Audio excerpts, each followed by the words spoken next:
certainly good to get a W. I thought our guys competed extremely hard, and certainly know that we have a big game coming up this week. We better understand that and just get ready for this week. And Coach, I know one game doesn't really define the season, but I mean, getting a win against the SEC team, 13-game losing streak with snap. I mean, how was the emotions? How was the atmosphere after winning that game? I think the first statement you said was real wise. It's just we've got to understand it's a long season ahead, but it's always good to get a win. Especially against an SEC opponent.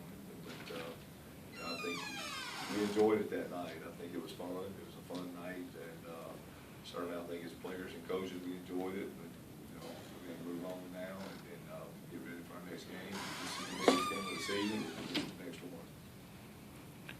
Coach, after coming off a game against Kentucky, and then you've got Savannah State coming in, team not as high profile. How do you guard against a letdown for your kids?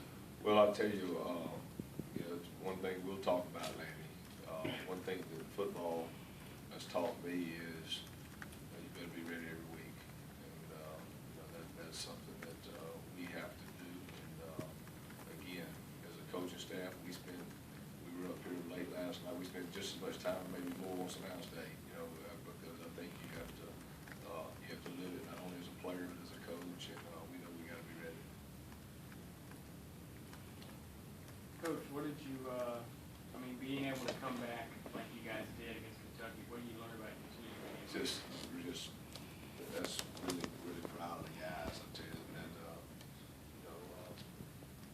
they fall. I told them, I said that was a golden eagle effort there, spirit. There's never any, you see it at halftime, there was never any doubt in their eyes. That you could tell they were committed to playing 60 minutes of hard-nosed Southern Miss football, and that's what they did. And give those players all the credit.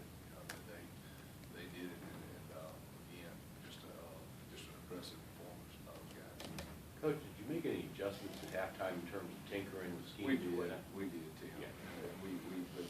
We had some missed assignments early. That's one of the things I think I just told them. I said, look, other than a few missed assignments, as a coach, you're looking at what's actually happening on the field, not the miss. You can tell on the field, we were playing physical in the first half too. Yeah. We were but you just had missed assignments. And you have missed assignments, and a guy runs free and scores a touchdown two or three times. Guess what?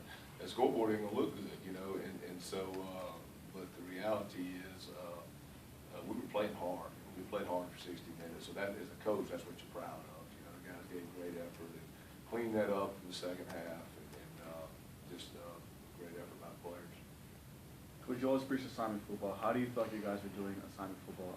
I think naturally, if you watched the game, the first half, I didn't think we were as good as we need to be. I think the second half, we certainly played well. I thought offensively, we executed at a good level. I really do. There's always the biggest room in the world for us all. Defensively, offensively, special teams, always a room for improvement. We know we got to get better from week 1 to week 2, and that's our charge. We have to do that in order to be successful. Did you guys come out pretty clean in terms of injury? Yeah, we did, Tim. Always get a few bangs and bruises, but we're pretty healthy. Will you get Draper back this week? Be a few more, I think. Anything you saw after you sort of went back and studied that you maybe didn't notice? You always see little things inside each play, but it was pretty much what I thought at halftime. It was, and again, we went over some of those things that were happening, and that's what we got to do this week. We got to correct our mistakes and continue to, they always say in football, week 1 to week 2 is the biggest week for improvement, so we have to do that this week. Even positive-wise, the stuff you saw positive on film? Yeah, there's a lot of positives, and just the way we played. One thing, we kind of around Southern Miss. This isn't a thing. This isn't a Jay Hopson thing. It's not. It's been here since 1950. But one thing at Southern Miss, we found ourselves being a physical football team, and I think that's what these players did. You saw a golden eagle effort out there. They played physical football. Coach, talk a little about scouting Savannah State. What problems do you guys feel like you get? Not problems, but what advantages do your team will have? Well, I think they're a multiple team.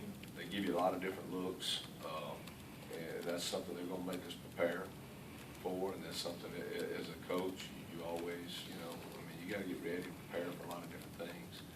And so, you know, in the second game of the season, sometimes you're always dancing into the unknown still a little bit, because usually the team doesn't, you know, empty out everything in the first game. So, you know, we've got to be ready, and, you know, we gotta, you know, we gotta be ready to play. It's the biggest game of the season, so, at the end of the day, that's the way you have to approach every week. What was the emotion like after the game in the locker room? It was excitement, you know, guys were excited. It was fun, you know, it's always fun after a win, and the guys were, again, I can't be prouder as a coach, you know, of that effort, and just the fight, no quit, and give those guys all the credit they did. Have you ever been around something like that? I mean, come back from that far? I have, Tim, Okay, yeah. a few times. I'm getting old, I'm getting gray, but I've been there a few. But what I loved was just the, again, I always talk about, you know, and you've been around here for a long time, you know, you talk about that Southernist attitude of fight. You can just see it in those guys, you know. I'm sitting there, I'm looking at 70 Golden Eagles in here, because, you know, there was nothing but, you know, if we got this, all right, here we go. Like you say, you've been around a long time, but the implications of this, your first head coach job here, your first game, beating Kentucky, which was the SEC team, how would you rank this victory with some of your others? It's up there. It's up there. It certainly is. It's, you know, it's, it was, I think, a special night for all of us, but it's up there. It really is. Coach, kind of when you started looking ahead to this Savannah State team, one of the interesting things to me is when you look across that field, you're going to be looking at one of your former players, Chad Williams, defensive coordinator for Savannah State. You talk about, is this the first time that you've been on the opposing sideline from one of your former players? And No, it isn't. I've actually. And what's it like? It's I've done it before, but it's always fun to watch, you know, your former players grow and become not only great coaches, but great men. And I'm gonna tell you about Chad. Chad was we talk about a golden eagle. He was a true golden eagle, man. Chad was physical, tough. You know, I mean, Chad was scared of nothing. You know what I mean? So he improved that in the NFL when he played in the league with the Ravens. But he was just really a great football player here, and just a tough physical player. How does he communicate with his players? Because he didn't say 3 words here. What's that? Chad? I mean, you know, I see Chad at conventions, and I just think the world of him. I know he's just a great, you know, not only man but coach. The win over Kentucky, what kind of statement does that make, and what did you learn about your team from that, Well, I think as far as the season goes? you know, you're talking to a football coach now, so the bottom line is I think we have to understand that it was a great win, but we got to understand that we got a long season ahead. And the thing that I just liked about it is, you know, the fight and the toughness. And, you know, as a coach, you know, that's what makes you proud. And just really proud of those guys. Coach has several MVPs this game, Nick, Dylan, Ito, you know, people like that. What was the message going to them after the game? You know, how big of a win was that for them? Well, I'm sure they all enjoyed it. I mean, we're only human. But again, I thought Ito played a heck of a football game. You know, he was actually our offensive player of the week. You know, I thought on defense, Dylan and Xavier. You know, Dylan Bradley was our defensive player. Parker and Xavier actually kind of shared the special teams award because they, you know, Xavier blocked the punt and Parker came with 3 big field goals. But I thought, you know, when you look at, you know, you could go on Julian, Nick, what about George coming in there in the 4th quarter, you know, just in the offensive line. I mean, you know, nothing happens without those guys. And I thought, you know, it was an all-over team game, and a lot of guys contributed, and just a big win. Was there anybody that came in the second half that hadn't played that so much in the first half that Tavares Moore came in defensively, played. You know, we got Sherrod Ruff in there quite a bit. He played quite a bit on defense. Curtis Michael came in the second half on secondary, played a pretty good amount. Of course, George, you saw him a lot more running the ball in the second half. And, you know, we were able to use a lot of offensive linemen, which was good, you know, because we were able to get Jerry in there, you know, Will, you know, so we were able to use 4 tackles. We had Ty and Jacob, you know, starting off, and then those 2 guys came in, so it's good to get all those guys some reps. And against a very good, you know, Kentucky team, so, you know, got a few. What's the, you know, your game plan? How does it change, or does it change at all going into this game? Do you want to, you know, what do you hope to, how do you hope to attack this Pretty game? much the same, Jason. You know, it's kind of status quo. You know.